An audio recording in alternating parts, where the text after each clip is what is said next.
We are in season 4, episode 5 of For All Mankind. The episode is called Goldilocks, and boy, oh boy, are things changing here. They discover an asteroid that is full of iridium, which I haven't looked in the real world to see where it is, but at least in terms of For All Mankind, iridium is a pretty rare element that the only source for it is in the USSR. So when there's an asteroid that they think they can capture that's got like $20 trillion worth of iridium in it, it kind of changes the game and everyone's looking to capture it, but the USSR is also like nervous about it because it could harm one of their chief exports. But Al Gore screws up the whole thing because in the real world, when Al Gore was running for president, he said that he took the initiative in creating the internet, which everyone said, oh, Al Gore claims he invented the internet. And like, that was basically what his statement was trying to imply, right? Well, in For All Mankind, he says he took the initiative in discovering the asteroid. And the USSR is not at all happy that the American president is claiming that it was him who discovered the asteroid specifically. There's a bunch of jokes. Like, I think they even reuse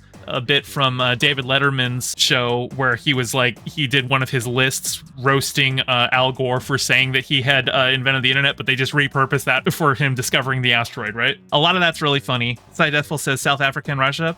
Oh, okay. Iridium is found in South Africa. Okay, that makes sense. Yeah, South Africa's got rare earth metals as well. Not the most common element. So to find an asteroid that's completely made up of it, it's exciting. And because of the whole kerfluffle where Al Gore said he discovered it so that he can get reelected because it's 2003, so he's got next year's election on his mind, causes a whole diplomatic crisis where Russia wants to renegotiate their partnership with the other space agencies in light of this insult, basically. And in the midst of all of this, Dev Ayesa, who last season was the CEO of Helios, and this season had been ousted as CEO, but he was able to get enough of, like, a majority of shareholders to get a hostile takeover, and now he's back in control.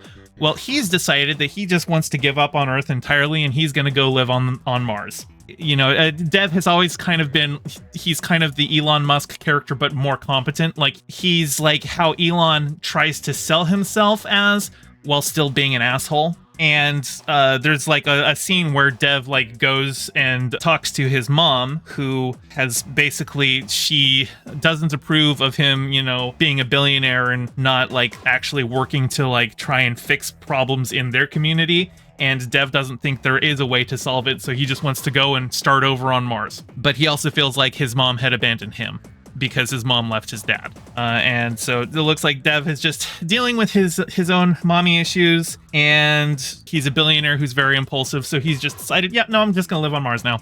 Which screws things up for Aleda and Kelly, who have been working with him at Helios now. They've been planning this whole, you know, robot program to look for life on Mars. And Kelly's like, we're not ready to launch yet, and you want to take the team there now? And Dev's like, yep. So I'll tell you what, though, you can, since they're not finished training, why don't you come with me to Mars and we'll finish that. But Kelly's got a son, the kid that she gave birth to on Mars last season, basically. And she at first is like, he tells the kid, you know, so like, I'm going to be gone for a year on Mars.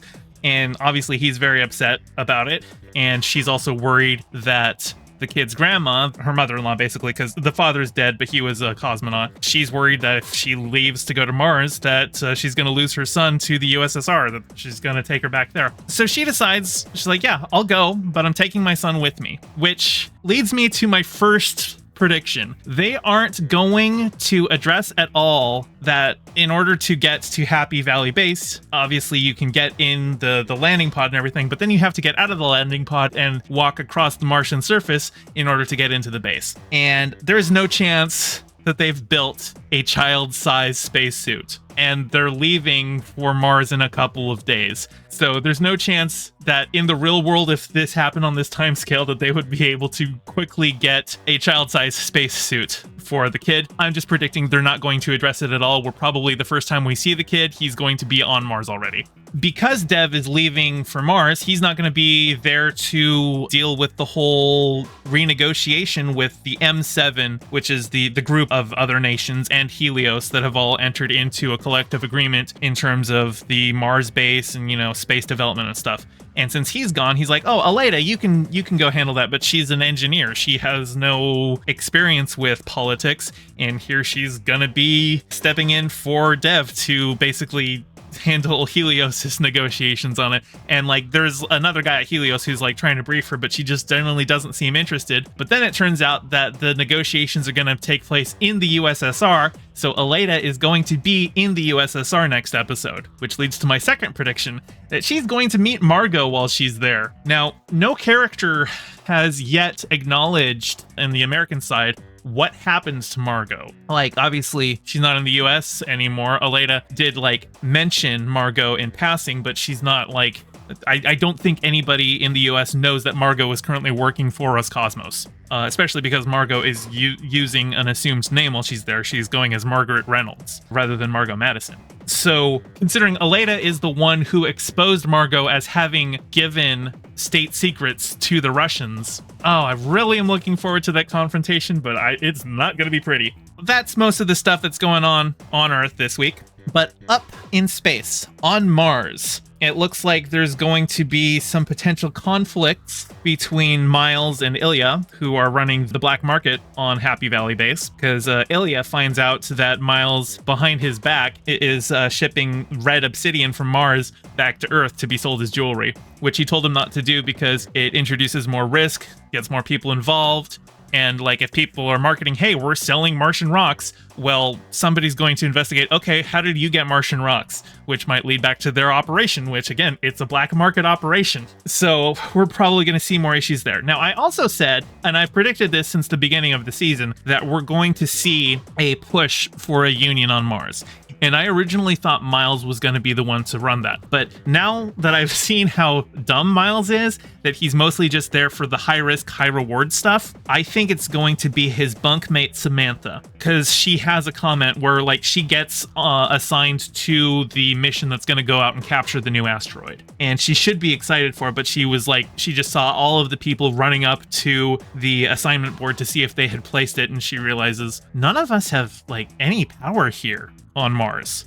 We are all just at the whims of Helios and the base commanders. We don't get a say in any of this. So I think she's going to be the one who actually organizes the Martian Union, which should be really interesting too, especially because Dev Ayesa, the CEO of Helios, is going to be living on Mars with them. That should be fun. Finally, I've been talking about Danny Stevens, who we haven't seen since last season. He was the guy who was responsible for the accident on Mars that killed 5 people. And the show has been hinting about what happened to him all season. And this episode, we finally find out. We actually get a lot of flashbacks for Danielle Poole, the base commander, because she was also on Mars last season. And it's just flashbacks about her going and delivering food supplies to him while he was just living out on his own in the North Korean crashed capsule. And I was really hoping that Danny would still be alive, because there's certain things that I want to see a resolution on. I really wanted to see a scene where Ed finds out that Danny had slept with Ed's wife. But it doesn't look like we're going to get that. It looks like Danny, it's not 100% clear what happened, but Danny did die. And it looks like what happened is he just stayed outside his capsule and let his suit run out of oxygen. Because when Danielle brought the last food supplies to him and told him to ration them for 4 weeks, and he begged to be let back onto the base, and she's like, yeah, that's not going to happen. I think Danielle is probably feeling some lasting guilt from that, because that was the last time she saw him. He was begging for it, and then he died. But I think ultimately that leads to her confrontation with Ed, because she finds out about Ed's hand tremor, and it leads to her stripping him of flight status. They get in a huge argument about it, and she says, you have been making bad decision after bad decision after bad decision for the decades we've been working together, and you always get away with it, and you're always making exceptions for your friends and everything like that, but I've had enough of it. You are no longer the XO of this base. You're not running flight missions anymore. So it sounds like Ed just got fired, which I'm not exactly sure how that works because Ed works for Helios and Danielle Poole, while she is base commander, she's NASA. So maybe Helios will say, no, Ed's still staying on in some capacity. He just won't be XO. We'll find out next week. And that leads to my next prediction, which is there's been a running plot thread where Kelly's son has never actually met Ed, even though Ed's the grandpa. Because Ed has never returned to Earth. Ed's been on Mars since last season, but Kelly went back to Earth because she had the baby. And her son has been wanting Ed to come home, but has basically just been like, no, he's never coming back. And I think that even though Kelly and her son are coming to Mars, I think because Danielle grounded Ed and stripped him of exo status, that Ed's going to be on the flight back. So either they only get to very briefly meet each other, or they miss each other entirely. And I think they're going to miss each other entirely because that's the sadder option, which means it makes better drama. Things are definitely getting interesting this week. I'm looking forward to next week. I definitely think we're going to see some sparks fly between Aleda and Margot, and I really look forward to that.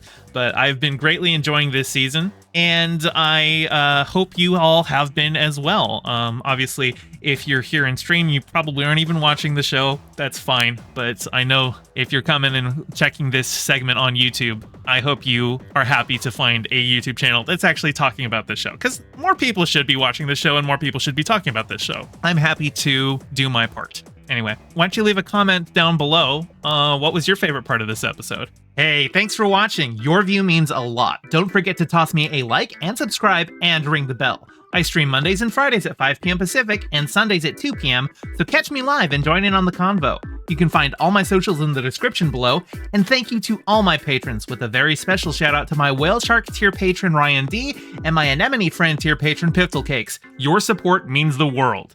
Catch you next time.